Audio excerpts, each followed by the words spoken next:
So have you ever had a dream in your head that was so audacious and so big and so out there that you didn't even let yourself think it? The second it popped into your head, you're like, nope, not gonna do it, too hard, too different, I'll be judged. Have you ever had an idea on how to do something differently in your organization, or your team came up with something a little bit outside the norm or away from the status quo, and you're like, whoa, can't go there, can't be different? I have. I had a dream for a little while of trying to apply to be an Air Force Thunderbird pilot. Now, as you can imagine, it's a little bit competitive, and it's pretty elite, and it's hard to be selected as an Air Force Thunderbird pilot.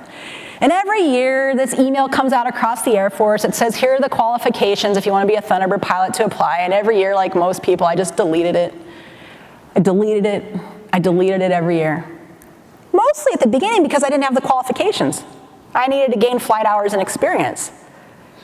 And then I deleted it because I knew it was too hard, and the chances are I had a 1% chance if I applied of getting picked.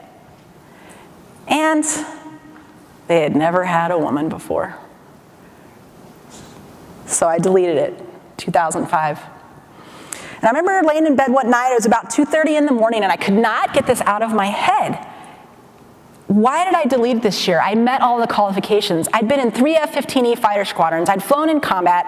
I was a flight commander. I was a flight lead. I was an instructor pilot. I was an evaluator. I was the person giving check rides now in the F-15E. Like, why not put my hat in the ring for this? So I woke my husband up. It was 2:30 in the morning, and I kid you not. And I was like, babe, I really think I need to put my name in the hat. But, it's really hard, and they haven't had a woman before. And, do you think I'd be a good Thunderbird pilot? And he looked at me, and he's like, go to bed. And he playfully, put the pillow.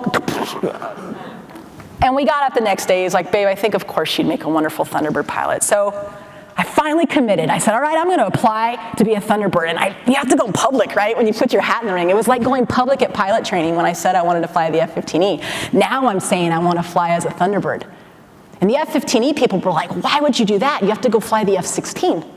I'm thinking to myself, I'm just a gal from Vegas. I get to fly 2 of the best fighters in the world. Sign me up, right? Then it came, Nicole, you really don't want to do that because you probably won't get picked. It'll be embarrassing, right? Not many people get picked, like 1%. And then it finally happened. You know what came. And it took a while for the guys to get there, but they said it. Nicole, they haven't had a woman pilot yet. Now's not the time. It's just not, the timing's not good. But I stayed committed to it with my husband's support and the support of my squadron commander, a guy by the name of Dan Debris, a fantastic mentor and leader, and he was very supportive of me. And I started putting my application together, and I needed to get letters of recommendation. So I wanted a letter of recommendation from a colonel, right? I was just a young captain. I needed a big letter from a colonel. I'm a retired colonel now, but at the time, this was a big deal. And I went over to the staff, and I'm like, yeah, I'm applying, and I need a letter of recommendation. And they're like, ooh, yeah, well, he only gets to give 1 letter of recommendation, and as you know, there's other people applying. Yeah, well, it's very competitive, and the chances of you getting picked are very low. Yeah, and then they said it. They haven't had a woman before. We're not sure we want to waste it on you. And hidden in that message was this, right? Which was, we finally let you into fighters. We finally let you fly in combat. We finally let you be an evaluator. Why can't you just be happy? Why do you have to rock the boat? It was clear as day, and it got into my head. And like a fighter pilot, I walked across on a Friday night over to the bar on base, because that's what we used to do back in the 90s. We'd go have a beer or 2 with each other at the bar. And there, that night, was General Mark Matthews, 6'3", strapping tall fighter pilot. I mean, this guy was exactly the poster child of what you would think, and he was a general. Well, I had done some little project as a captain, and he was trying to be polite and do that leadership thing, so he came over to thank me for it. I don't even remember what it was. We were having just a conversation, and my squadron commander walks over, and he goes, hey, General Matthews, did you know Nicole's thinking of applying to the Thunderbirds? I'm like, no, go away, sir. No, sir, not applying to the Thunderbirds, blah, blah, blah, blah. And he's like, really? I think you'd be great at it. And we started talking back and forth, and he's like, hey, have you asked anybody for a letter of recommendation yet?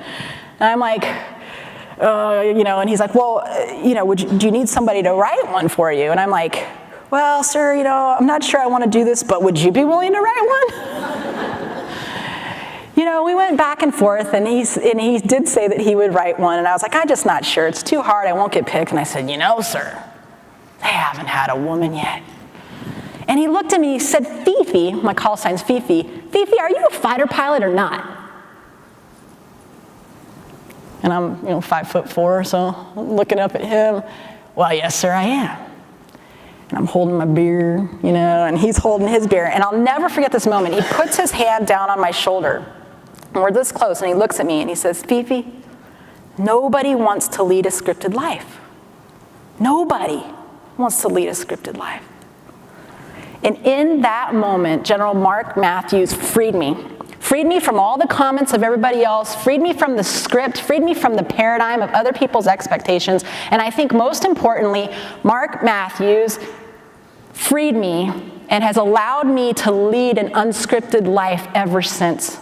Whenever I get those little doubts, whenever I think what I'm about to do is different, it's audacious, it's going to rock the boat, it's going to be a challenge to the balance, I say to myself, nobody wants to lead a scripted life.